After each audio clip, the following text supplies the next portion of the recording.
Next on the news, as the death toll rises in Puerto Rico, Hurricane Fiona is now aiming for Bermuda. This as President Biden announces relief efforts.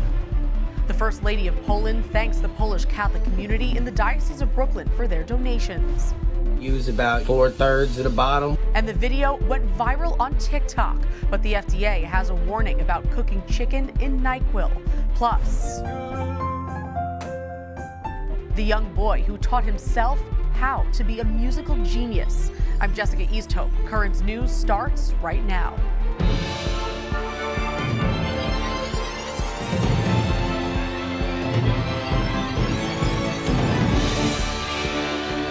The governor of Puerto Rico comforting his people and touring the devastation left behind by Hurricane Fiona. At least 8 people are dead on the island in the wake of the monster storm, and President Biden has announced federal help for the territory. But Fiona isn't done yet. The hurricane is picking up strength as it barrels toward Bermuda. Jen Sullivan has the latest. Hurricane Fiona now being described as a monster Category 4 hurricane with sustained winds of around 130 miles per hour heading toward Bermuda, the island under a hurricane warning. The powerful storm decimating Puerto Rico and parts of the Caribbean earlier this week, dumping inches, even feet of rain in some areas and triggering mudslides. Many towns in the Dominican Republic are underwater. We are left with nothing, in ruins, nowhere to sleep, nowhere to sit. This is something incredible that we've never seen before. In Puerto Rico, thousands are still without power and running water. The Federal Emergency Management Agency has been assessing the damages since Tuesday. Power and water, that's our #1 priority. It's going to take a while to understand truly the extent of the damage for repair. Thursday, President Joe Biden speaking with FEMA officials and the governor of Puerto Rico to discuss ways to help, including federal funding. I'm here to help, we really are. Hundreds of FEMA and federal personnel are now there, including search and rescue teams, bilingual disaster survivor assistance teams, and U.S. Corps power restoration experts. I'm Jen Sullivan reporting.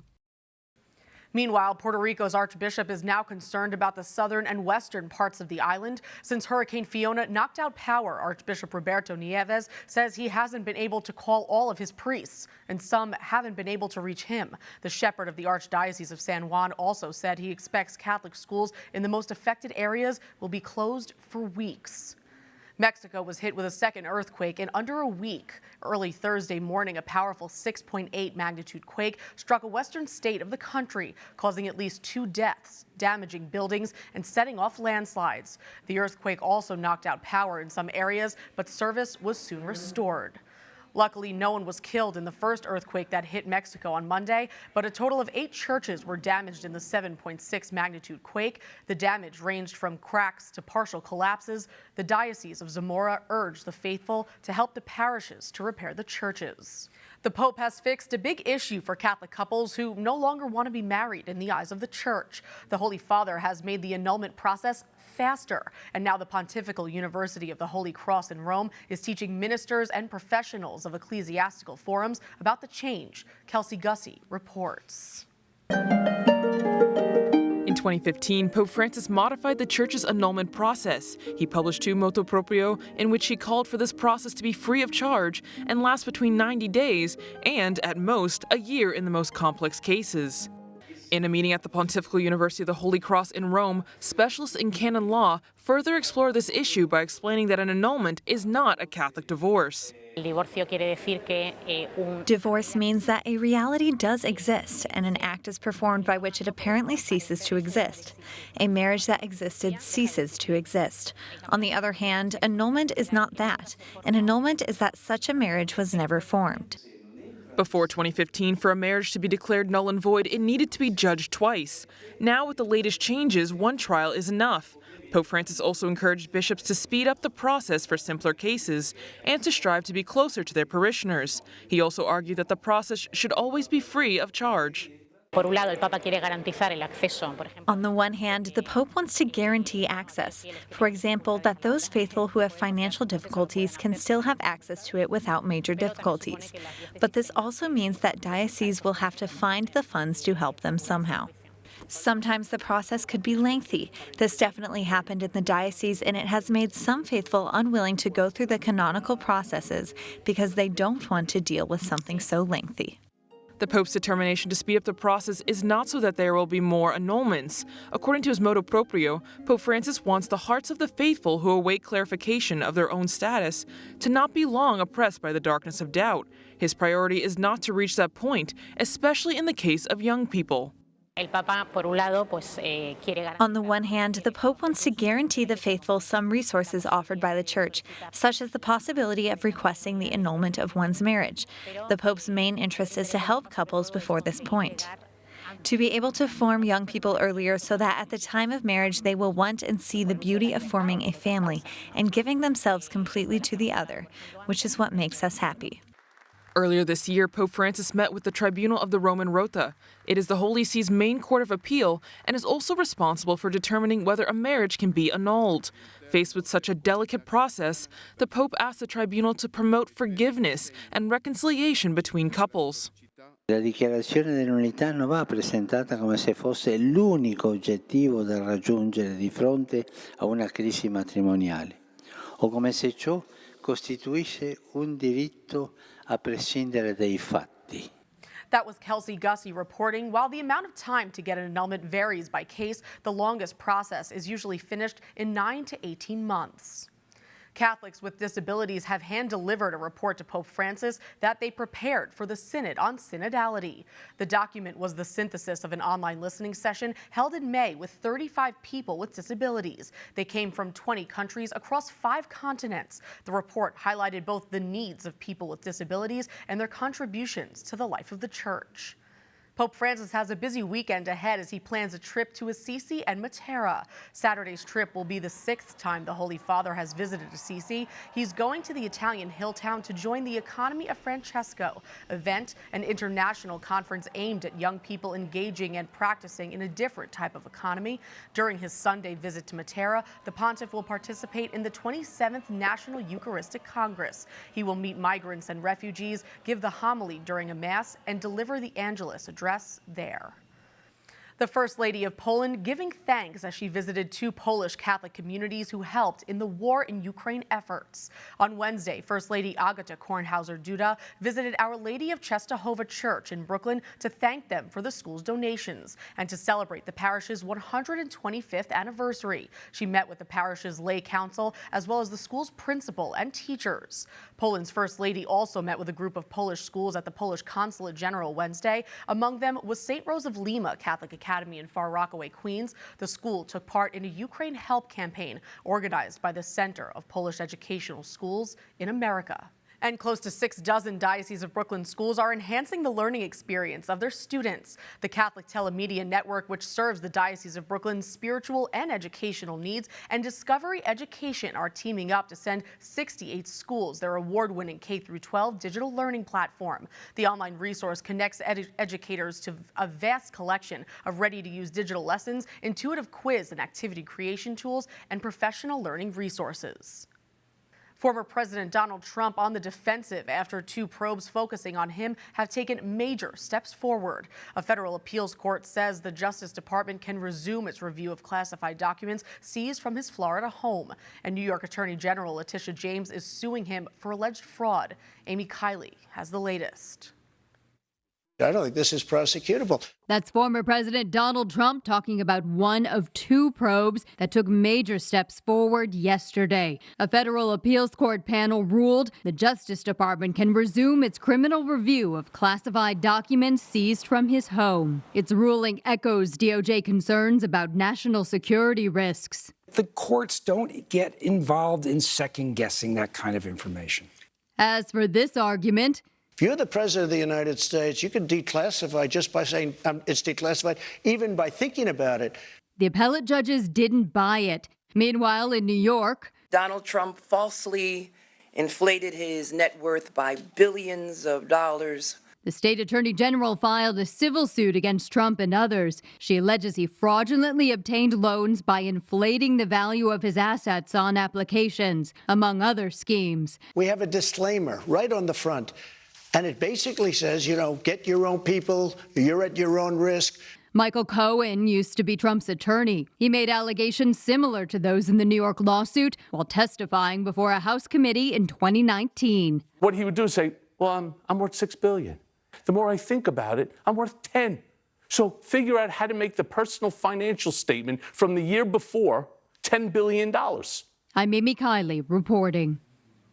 There's a lot more news headed your way. The FDA warning not to cook your chicken in NyQuil. We'll speak with the school psychologist from the Diocese of Brooklyn about the potentially dangerous TikTok challenge. Congress proposing a bill to combat attacks against pro-life pregnancy clinics. And one of those facilities in Buffalo now suing in connection with the investigation into a firebombing attack.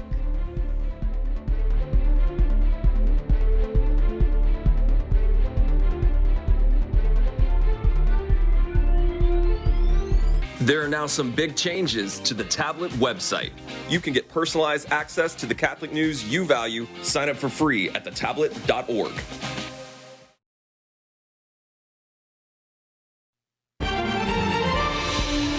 Usually I use about, 4/3 of the bottle. And if it's your first time doing this, you can It get seems away like with an using about obvious a fifth. joke, Season cooking that NyQuil chicken there, in NyQuil. But this video went viral back in 2017 and is now resurfacing and being duplicated across the internet. Don't try this at home. The FDA is warning against the NyQuil chicken challenge. The agency says if you attempt it in your own kitchen, it could cause you to ingest a dangerous amount of the cough medicine, and the fumes could make you sick. Sometimes the steam really makes you sleepy. Whew. What started as a joke, the Food and Drug Administration says, can have serious consequences. The video encouraging young people to cook their poultry in NyQuil's basic ingredients, supposedly to address cold symptoms, is once again going viral. The FDA says it's dangerous even if you don't eat the chicken, because boiling the medication can make it more concentrated, and just breathing it in could damage your lungs. TikTok was forced to put a warning on the videos that are being searched under the hashtag #SleepyChicken.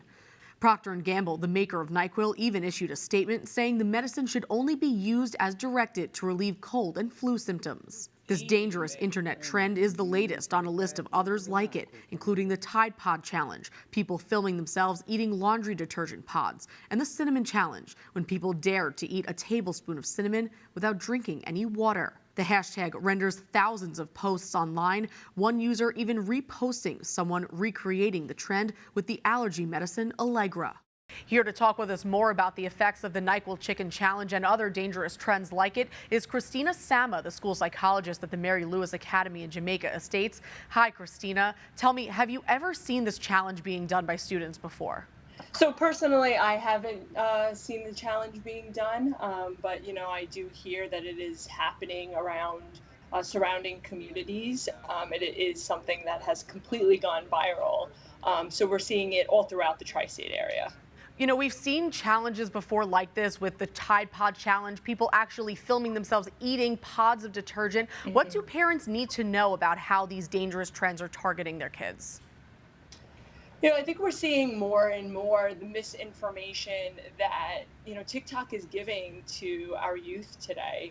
I think that a lot of adolescents believe that over-the-counter, medication is completely safe and can't cause any bad outcomes, when that's not the truth. So I think it's just supplying students with more information regarding how dangerous these particular drugs can be, and the misinformation that's being given to them through these social media outlets. And this just goes to show you the scope of this. An Ovcom study published in July showed the number of people getting their news from TikTok went from 800,000 in 2020 to 3.9 million in 2022. What are the dangers of getting information from this platform? We have to come to realize that getting information from these particular platforms, more than likely it's going to be unreliable and not valid. We have to research more on reliable news sources so that, we can better educate our youth, and so that parents can really better understand what's happening within their younger generation, so they can have that open dialogue with their children. But I think it's all about being able to research on your own more reliable news outlets. not necessarily always resorting to these social media websites because they have a lot of followers or there are a lot of viewers. It doesn't necessarily mean that it's going to be valid or reliable information. Christina, does morality ever come up in your conversations with students about sharing misinformation or possibly dangerous information online? Yeah, absolutely. You know, I think in Catholic education, we do our best to emphasize social, emotional, intellectual, and most importantly, spiritual growth, and supply our students with enough knowledge as possible so that they can make the most informed decision and really follow the path of God and make good choices. You know, and part of our education is ultimately being honest and open with not only yourselves, but those in your life. And I think ultimately that's how we can live a fulfilling and successful life, is to be able to always have open dialogue with our peers, the educators that are a part of our lives, but most importantly, our parents. And I think that's ultimately how we could be most informed and be able to, again, just be successful in our teachings. Christina Sama, school psychologist at the Mary Lewis Academy, thank you so much for being with us. Thank you so much for having me. The majority of deaths among pregnant women and new mothers in the U.S. are preventable. That's according to a new report by the U.S. Centers for Disease Control and Prevention. Mandy Gaither has details on changes women can make before, during, and after pregnancy that can keep them safe and healthy. Every year in the U.S., around 700 women die from pregnancy-related complications. That's tragic. But then when you add to that the fact that 80% of these deaths are preventable, it's really heartbreaking. A new CDC report shows 22% of these deaths are happening during pregnancy, 25% on the day of the delivery or within a week after delivery, and more than 50% a week to 1 year after pregnancy. The underlying cause for about 38% of these deaths were cardiac and coronary conditions and other heart-related problems, followed by mental health conditions such as suicide and drug overdoses and hemorrhage. We need to be better about preconception counseling and getting a woman in the best shape possible before she even conceives. Health experts say that means having a healthy diet, exercising, avoiding substance use, and getting chronic health conditions in check. During pregnancy, experts say women should be monitored closely by their doctor and screened for infections or other conditions that could be dangerous. The CDC has a campaign called Hear Her, where they educate women on warning signs, and that can be used either during pregnancy or postpartum, and it's really important to pick up on some of these signs early. I'm Mandy Gaither. A pro-life pregnancy center near Buffalo that was firebombed and vandalized is now suing to get the surveillance video from police. The June 7th attack against Compass Care came after a preliminary draft of a Supreme Court decision to overturn Roe v. Wade was leaked in May. Police say the pro-abortion group Jane's Revenge is suspected in the attack, but the center says there's still no arrests, so it's suing to get the video back. A new bill in Congress aims to protect pro-life pregnancy centers from attacks like that one at Compass Care. The measure was introduced on Tuesday, and it would require the Biden administration to publicly report its handling and prosecution of those engaging in domestic violent extremism against pregnancy centers. Still to come on Currents News, it played a big role in the D-Day invasion. Now people are getting a closer look at a piece of World War II history. And the adorable young boy who taught himself how to be a musical genius. Do you have a story idea or want to share a tip? Email us at newstips@desalesmedia.org or call our 24-hour number, 718-517-3122. We'll be right back.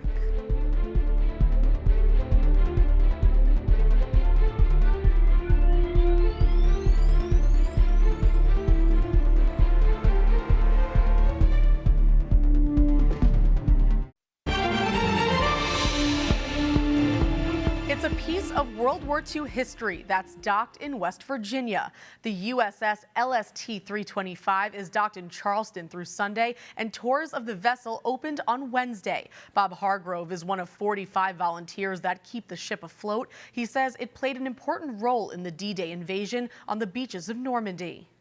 This was in the second wave of LSTs to the beach at Normandy. It went to Omaha Beach, and then it went to all the other beaches later on because it made 44 crossings of the English Channel. Since 2003, the LST-325 has been docked in Evansville, Indiana, and has been touring across the country for about 1 month every year.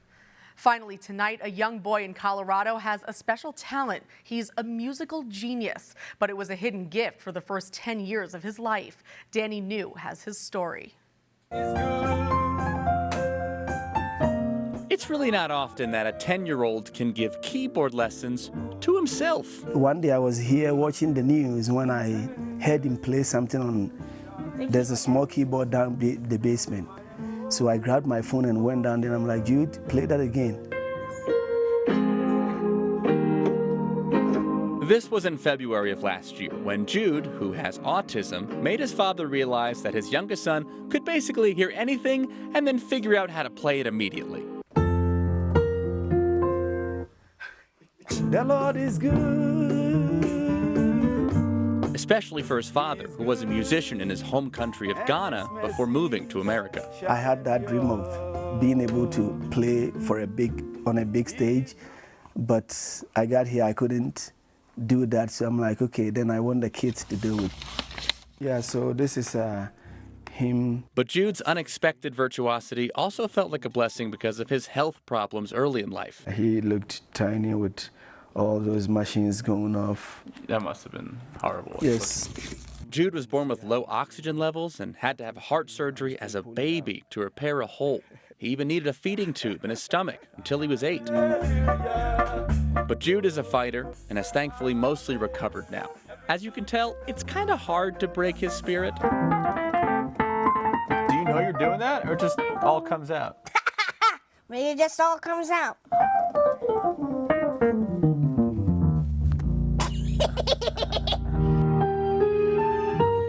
Now at 11 years old, Jude is all over YouTube, he plays weddings, he's the lead keyboardist at their church in Aurora, and That's him. he'll even jam with beginners. But no matter how many accolades he racks up in his young and sudden career as a maestro, their family can only see this one way. Looking at his situation, also his diagnosis, how he was born in the journey, and now the way he's played, yeah, it's just God alone. It's a miracle. That was Danny New reporting. Jude's YouTube page now has more than 6,000 followers. Incredible talent. And that is Currents News. I'm Jessica Easthope in for Christine Persichetti. Thank you for joining us because we are putting your faith in the news. Hope to see you again next time.